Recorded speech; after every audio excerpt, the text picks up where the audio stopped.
नमस्कार प्यारे बच्चों, मैं आरती आप सबका आरती एडुकेशन वर्ल्ड में स्वागत करती हूँ। बच्चों, आज की इस वीडियो में हम आपकी कक्षा 10 की विषय हिंदी की कार्यपत्रक नंबर 71 पढ़ेंगे, जिसकी तिथि है 23 दिसंबर 2020। प्यारे बच्चों, आज हम जो आपकी कृतिका पाठ्य पुस्तक है उससे जॉर्ज पंचम की नाक के चैप्टर को आगे पढ़ेंगे। ठीक है, तो हमने पढ़ा था, जैसे मैंने आपको बताया था, जो जॉर्ज पंचम की नाक के माध्यम से जो लेखक है कटाक्ष कर रहा है उस मानसिकता के ऊपर, जो भारतीय मानसिकता जो अंग्रेज़ों को लेकर हमेशा सुपीरियर समझती थी, उनको अपने से ऊपर समझती थी, उनको थोड़ा एडवांस समझती थी। तो वही इसमें जो लेखक है उन्होंने क्या करा है, राहुल संस्कृत्याय जी ने उसी को दिखाया है। आखिर मूर्तिकार को फिर से बुलाया गया। आपको पता ही है, जॉर्ज पंचम की नाक यानी कि एक मूर्ति थी, उसकी मूर्ति की जो नाक है वो आपकी ख़राब हो गई थी, तो उसको ठीक करने के लिए बुलाया जा रहा था। सारी फाइल भी खंगाल ली थी, लेकिन कुछ उसका जो सुपर प्रॉब्लम है उसका कोई सोल्यूशन नहीं मिल रहा था। आखिर मूर्तिकार को फिर बुलाया गया है। अब मूर्तिकार को फिर से बुलाया गया, उसने मसला हल कर दिया, लेकिन अब उसने जो भी समस्या थी उसको सोल्व कर दिया। और क्या बोला सोल्व करते हुए, पत्थर की किस्म का ठीक पता नहीं चला तो परेशान मत होइए। नहीं पता चला कौन से पत्थर की क्या कहते हैं नाक लगी हुई थी, तो कोई बात नहीं, मैं हिंदुस्तान के हर पहाड़ पर जाऊंगा और ऐसा ही पत्थर खोज कर लाऊंगा। कि मैं पहाड़ पर जाऊंगा और ऐसा पत्थर खोज के ले आऊंगा। कमेटी के सदस्यों की जान में जान आ गई और चलते गर्व से कहा आई।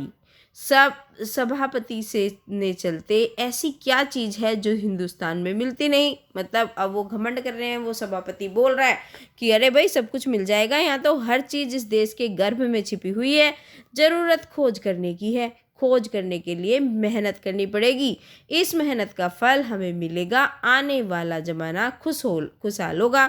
मतलब वो कह रहे हैं कि हमारी इज्जत चली गई हो, इस तरीके से वो जॉर्ज पंचम की नाक को मान रहे हैं। तो अब वो कह रहे हैं कि अगर ये आ जाएगी, अगर ऐसे ढूंढ के लाएगा मूर्तिकार तो डेफिनेटली मिल जाएगी और हमारी इज्जत बच जाएगी और आगे वाला ज़माना, आगे वाला संसार, आगे वाली चीज़ें ठीक हो जाएंगी। ठीक है, आगे देखते हैं। यह छोटा सा भाषण फौरन अखबारों में छप गया। अब जो ये बात हुई फौरन में यानी कि एकदम से, अच्छा एकदम से कोई होती है ना, एटवंस जो कोई चीज़ होती है उसको फौरन बोलते हैं। मूर्तिकार हिंदुस्तान के पहाड़ी प्रदेशों और पत्थरों की खानों के दौरे पर निकल गया। अब मूर्तिकार चल दिया अपनी खोज के ऊपर, क्योंकि उसने बोला था कि मैं ढूंढ के लाऊंगा, कहीं से भी मिलेगा।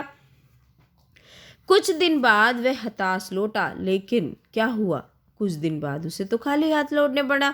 उसके चेहरे पर लानत बरस रही थी। लानत की लानत है तुम्हारे ऊपर, शर्म आनी चाहिए, इस तरीके की बातें। उसने सिर लटकाकर खबर दी। अब उसे बड़ा खराब लग रहा था खबर देते हुए। हिंदुस्तान का चप्पा चप्पा खोज डाला, पर इस किस्म का पत्थर कहीं नहीं मिला। यह पत्थर विदेशी है, कि ये जो पत्थर लगाया हुआ है जॉर्ज पंचम की नाक पे, ये भारत का है ही नहीं, ये तो विदेशी है, तो ये कैसे आएगा भारत में। सभापति ने तैश में आकर कहा, तैश में आकर, गुस्से में आकर, लानत है आपकी अक्ल पर, दिमाग, दिल, विदेशों की सारी चीज़ें हम अपना चुके हैं। वो कहते हैं कि लानत है आपकी अकल पर भी, आपके दिमाग पे भी, विदेशी की सारी चीज़ें तो हम कर चुके हैं। तौर सहन तरीके रहन, अब हिंदुस्तानियों में बाल डांस तक नहीं मिलता, जो तो पत्थर क्यों नहीं मिल सकता। वो ये कह रहे हैं कि जब अब हमारी सारी चीज़ें चेंज कर ली हैं लोगों ने, जैसे जिस वो क्या करते हैं लोग सारे वही इस तरीके की चीज़ें करते हैं जैसे अंग्रेज करते हैं। तो जो भारत में मशहूर बाल डांस हुआ करता था वो भी ख़त्म हो गया है, और सारे रहन सहन के तरीके, खाने पीना, चलना उठना सब अंग्रेज़ों की तरह कर लिया है। तो फिर वो पत्थर भी तो मिलना चाहिए ना यहाँ पे। अब मूर्तिकार चुपचाप खड़ा था। सहसा उसकी आंखों में चमक आ गई, लेकिन फिर उसको कुछ आइडिया आया और उसकी आंखों में चमक आ गई। उसने कहा, एक बात मैं कहना चाहूँगा, लेकिन इस शर्त पर कि यह बात अखबारों वालों तक ना पहुँचे, अखबार में ना छप जाए। तो सभापति की आंखों में भी चमक आ गई ये बात सुन के कि भैया कोई ट्रिक आ गई है इसके हाथ में। चपरासी को हुक्म हुआ कि कमरे के सब दरवाजे बंद कर दिए जाएं, कि कमरे के बंद कर दरवाजे करते हैं और प्लान करते हैं क्या करना है। अब मूर्तिकार ने कहा, देश में अपने नेताओं की मूर्तियां भी तो हैं, अपने नेताओं की बहुत सारी मूर्तियां हैं।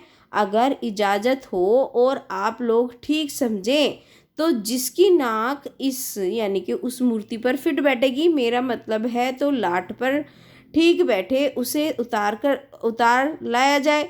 तो वो कह रहे हैं कि अगर आप इजाज़त दो तो जो हमारे देश के नेताओं की मूर्तियां हैं उनमें से किसी नाक को उतार कर जो इसमें फिट बैठे जॉर्ज पंचम की नाक में लगा दी। सबने सबकी तरफ देखा, सबकी आंखों में एक क्षण को बदहवासी, मतलब जो समझ में नहीं आ रहा था क्या हो रहा है क्या नहीं हो रहा है, बदहवासी आई। लेकिन उसके बाद क्या आ गया, खुशी आ गई कि देखो ये भी एक सोल्यूशन है। सभापति ने धीमे से कहा, आराम से कहा, लेकिन बड़ी होशियारी से, किसी को पता न चल जाए, मतलब बड़ी होशियारी से करना। और मूर्तिकार फिर देश दौरे पर निकल पड़ा। जॉर्ज पंचम की खोई नाक का नाप उसके पास था, क्योंकि नाक का नाप तो ले रखा था उसने। अब दिल्ली से वह मुंबई पहुंचा, पहले दिल्ली गया फिर मुंबई गया। दादा भाई नौरोजी, गोखले, तिलक, शिवाजी, कांवस जी, जहांगीर, सबकी नाकें उसने टटोली, नापी और गुजरात की ओर भागा। गांधी जी, सरदार पटेल, विट्ठल भाई पटेल, महादेव देसाई की मूर्तियों को परखा। बंगाल की ओर चला, बंगाल की ओर गया तो फिर वहाँ पे उसने गुरुदेव, रविन्द्रनाथ टैगोर, सुभाष चंद्र बोस, राजा राम मोहन राय आदि को भी देखा। नाप जोप की और बिहार की तरफ चला। बिहार होता हुआ उत्तर प्रदेश की ओर आया। चंद्रशेखर आजाद, बिस्मिल, मोतीलाल नेहरू, मदन मोहन मालवीय की लाटों के पास गया, सबकी मूर्तियों के पास गया।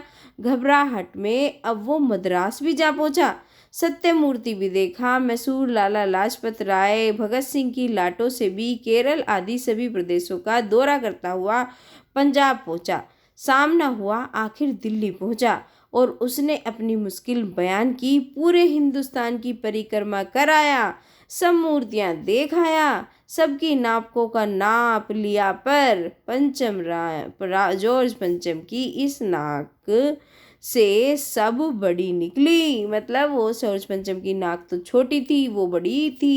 ये यहाँ पे जो लेखक हैं वो कहना चाह रहे हैं कि जो हमारा आत्मसम्मान है, जो भारत का सम्मान है, जो भारत की इज्जत है, वो इन सबसे बड़ी थी। तो इस छोटी सी जगह में इतने बड़े लोगों की चीज़ें कैसे आ सकती थी। ठीक है, तो अब देखिए शब्दार्थ। दारोदमार होता है किसी चीज़ का कार्यभार, किसी कार्य को करने या उसके होने की जिम्मेदारी होती है ये।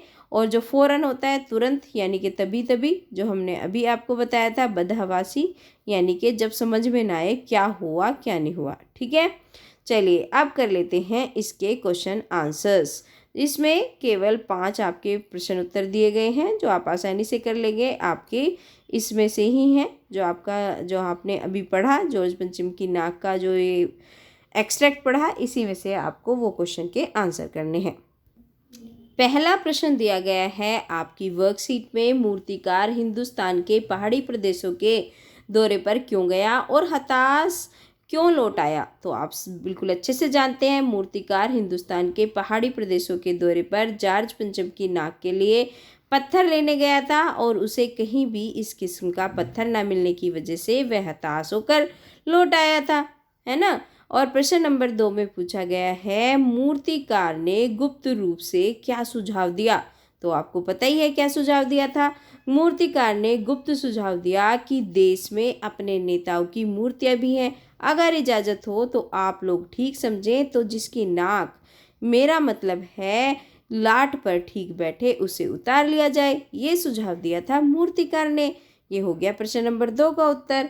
अब प्रश्न नंबर 3 पूछ रहे हैं, जॉर्ज पंचम की नाक लगाने को लेकर जो चिंता सरकारी तंत्र में दिखाई देती है वह तंत्र की किस मानसिकता को दर्शाती है। तो ये तो आप बच्चों, मैंने आपको बहुत अच्छे से बताया था पिछले जो वर्कशीट में। सरकारी तंत्र में जॉर्ज पंचम की नाक लगाने को लेकर जो चिंता या बदहवासी दिखाई देती है वह बताती है सदियों की परतंत्रता की छाप है कि हम उनकी गुलामी में जकड़े हुए हैं। वो हमारे ऊपर राज करते हैं, जैसा वो करना चाहते हैं वैसे ही हम करने को तैयार रहते हैं। तो ये हो गया आपके प्रश्न नंबर 3 का एक लाइन का उत्तर, लेकिन एकदम सटीक। ठीक है, अब आते हैं प्रश्न नंबर 4 की तरफ। जॉर्ज पंचम की नाक पर किसी भी भारतीय नेता की मूर्ति की नाक फिट न होने की बात से लेखक किस ओर संकेत करना चाहते हैं? तो यहाँ लेखक ने भारतीय समाज के जो महान नेता हैं और साहसी बालकों के प्रति अपना सम्मान और प्रेम भाव प्रस्तुत किया है। वो ये हमारे समाज के विशेष आदरणीय लोग हैं, तभी तो जो लेखक है वो कहता है कि वो जॉर्ज पंचम से सारी की सारी नाक बड़ी ही निकली।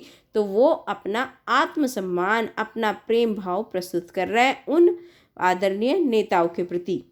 अब आती है आपकी एक्टिविटी, और एक्टिविटी क्या है? मूर्तिकार जब हिंदुस्तान की परिक्रमा कर रहा था तो वो कहाँ कहाँ से गुजर कर की उसने और किन किन नेताओं की मूर्ति की लाटें देखी? इन राज्यों, केंद्र शासित प्रदेशों के नाम लिखकर उनके सामने उनसे जुड़े नेताओं के नाम लिखिए।